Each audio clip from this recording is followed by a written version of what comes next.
আপোনালোকৰ মাজত মই এনেদৰে এবাৰ নহয় দুবাৰ নহয় তিনিবাৰকৈ আহিবলৈ পালোঁ।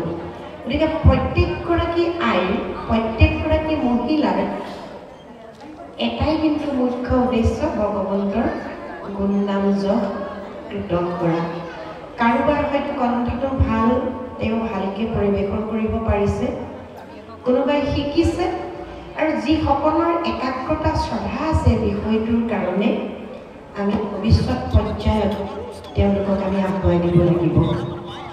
মই আজি আছোঁ, কালিলৈ নাই, কিন্তু যি একাধাৰে আজি ইমান বছৰৰ পৰা এটা বিষয়ত নিজকে নিমজ্জিত কৰি থাকিলোঁ, সেই বিষয়টো অত্যন্ত সমাজত জনপ্ৰিয়তা লাভ কৰিলে।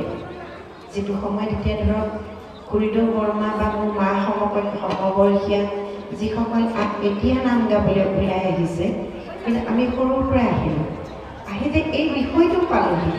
22 চনত ভাৰতীয় সাংস্কৃতিক মন্ত্ৰণালয়ৰ অধীনত এটা পৰীক্ষা দি মই দিহানামৰ গুৰু হিচাপে স্বীকৃতিপ্ৰাপ্ত হ'লোঁ, অসমত প্ৰথমবাৰৰ কাৰণে, আৰু এগৰাকী মহিলাই।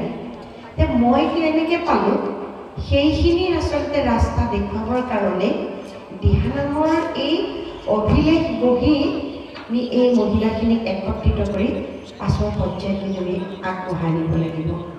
মোৰ কিন্তু মুখ্য উদ্দেশ্যটো সেইটোহে। আৰু কেৱল দিহানাম নহয়, যে আমি অসমীয়া সমাজখনত এনেধৰণৰ বহু আমি লোকসংগীত পাওঁ, ভক্তিমাৰ্গ সংগীত পাওঁ, সেই গোটেই সামগ্ৰিকভাৱে গোটেই বিষয়খিনিক আমি আগবঢ়াই দিব লাগিব।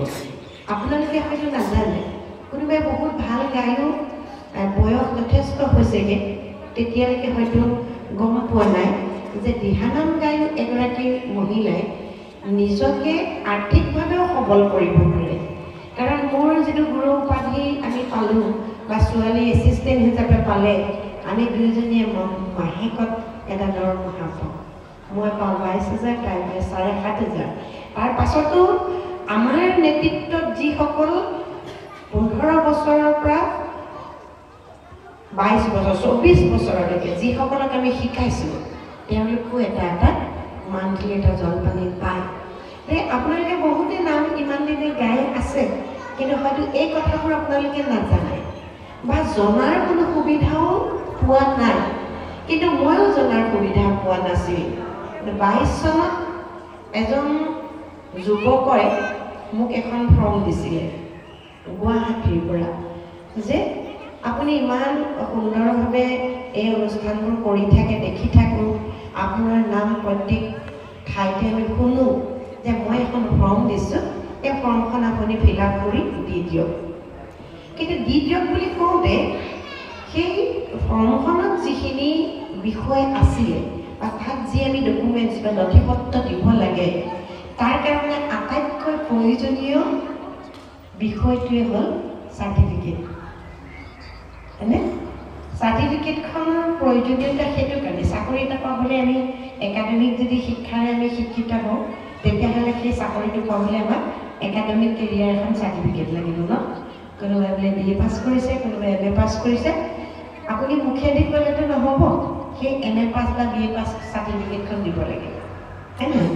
ঠিক সেইদৰে আপুনি সংগীতৰ লগত যদি জড়িত হৈ থাকে, শাস্ত্ৰীয় সংগীতৰ লগত জড়িত হোৱা আমাৰ ব্যক্তিসকলে যদি সেই শাস্ত্ৰীয় সংগীতৰ লগত চাকৰি এটা বিচাৰে বা তেনেধৰণে কিবা বিচাৰে, তেতিয়াহ'লে তেওঁলোকে শাস্ত্ৰীয় সংগীতৰ লগত তেওঁ বা আমি BMUs বা MUs এনেকুৱা ধৰণৰ বা বৰগীতৰ বিশাৰত বা খোলৰ বিশাৰত এনেধৰণৰ চাৰ্টিফিকেট দিব লাগিব। তেতিয়াহে আপোনাক শিল্পী বুলি বা সেই বিষয়টোৰ ওপৰত দক্ষতা থকা বুলি আপোনাক তেওঁলোকে স্বীকৃতি দিব, বা সেই এপ্লিকেশ্যনখন চাই আপোনাক তেওঁলোকে এই বিষয়টোৰ কাৰণে উপযোগী হয় নে নহয় আপোনালোকে গম পাব। এতিয়া আমি দিহানামৰ শিল্পী হিচাপে আমি কেনেধৰণে স্বীকৃতি পালোঁ, যে বিভিন্ন ঠাইত আমি অনুষ্ঠান ইতিমধ্যে